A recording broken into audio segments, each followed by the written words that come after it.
Assalamualaikum warahmatullahi wabarakatuh. Selamat datang di channel Lembar Hitam. Kali ini saya akan membawakan cerita yang berjudul Sembarangan Membaca Mantra. Sebelum memulai ceritanya, jangan lupa untuk klik tombol subscribe. Oke, tanpa berlama-lama lagi, kita mulai ceritanya.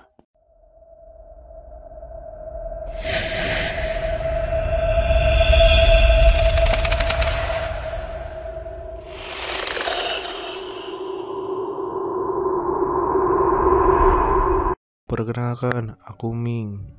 Aku berasal dari kota Kembang. Setelah menikah, aku harus ikut tinggal bersama suamiku di kota P.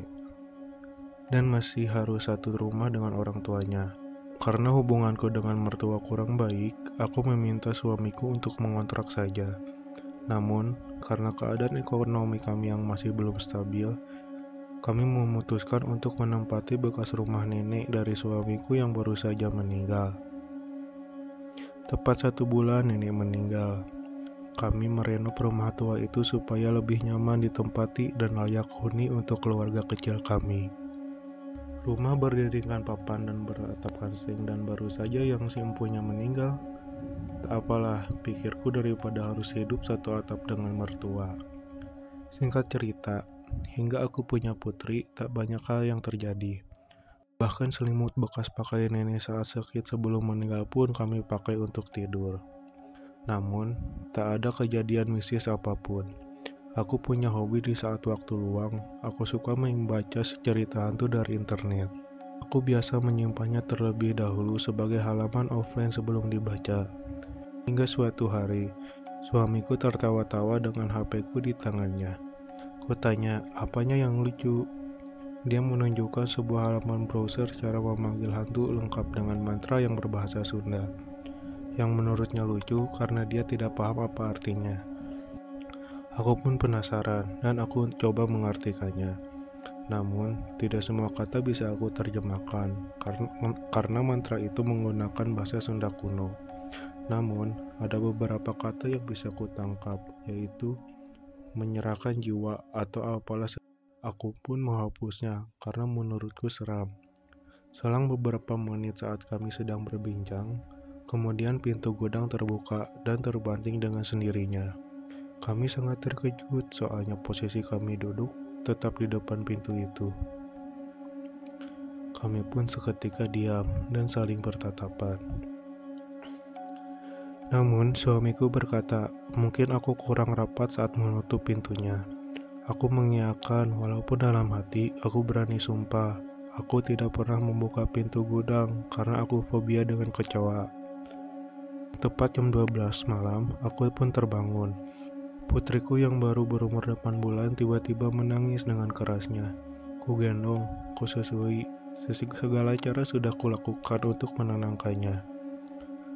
Tapi dia masih saja menangis dan semakin lama semakin keras. Ditambah seolah-olah ada orang yang sedang berlari-lari, menggaruk-garuk, dan batu yang menggelundung dari atap rumah kami yang terbuat dari seng. Setengah jam berlalu, akhirnya dia kembali tidur, dan suara-suara di atas atap pun sudah tidak terdengar lagi. Tidak biasanya dia seperti itu, aneh. Hingga keesokannya, tepat jam 12 malam, hal itu pun terjadi lagi. Aku menangis keras, diikuti suara berbisik di atap. Hingga hari ketiga, di saat subuh, suamiku mengigau dan menjerit-jerit. Kubangunkan dia dan kutanya mimpi apa. Dia bilang, dalam keadaan setengah tidur, dia melihat yang tidur di kasur kami ada 4 orang. Aku, suamiku, putri kami, dan seorang lelaki. Suamiku bertanya pada sosok lelaki itu siapa dia dan sedang apa di sini. Lelaki itu berkata ia ingin menginap. Suamiku lalu mengusir lelaki itu. Namun hal aneh terjadi. Tangan dan kaki lelaki itu memanjang. Semakin lama semakin panjang.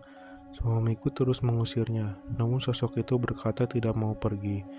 Sosok itu malah mencekikku dan hendak membawa putri kami. Di saat itu dia berteriak-teriak untuk melepaskan kami. Dan kemudian dia terbangun. Paginya, aku dan suamiku membahas hal yang janggal yang sudah terjadi akhir-akhir ini. Semua berawal setelah kami tidak sengaja membaca mantra itu.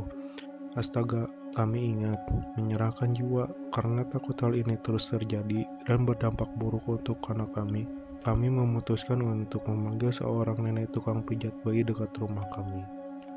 Selain bisa memijat, dia pun katanya bisa menyembuhkan bayi yang terkena sawan atau diganggu makhluk gaib. Nenek itu meminta segelas air putih dan menanyakan nama lengkap putri kami. Setelah itu mulutnya komat kami di depan gelas yang kuberikan. Dia mengusap muka anakku dengan airnya. Masih dengan mulut yang berkomat kamit, nenek itu membuang sisa air di gelas di sekitar halaman rumah.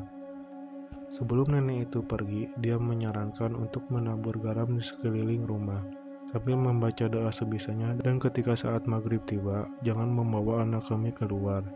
Setelah itu, anak kami tidak pernah menangis tengah malam, tapi semuanya belum benar-benar berakhir.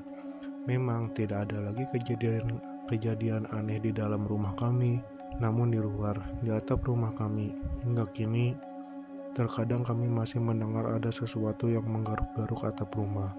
Seolah-olah sesuatu itu marah karena tidak bisa masuk ke dalam rumah dan membawa putri kami. Sekian cerita kali ini, mohon maaf bila banyak kekurangan.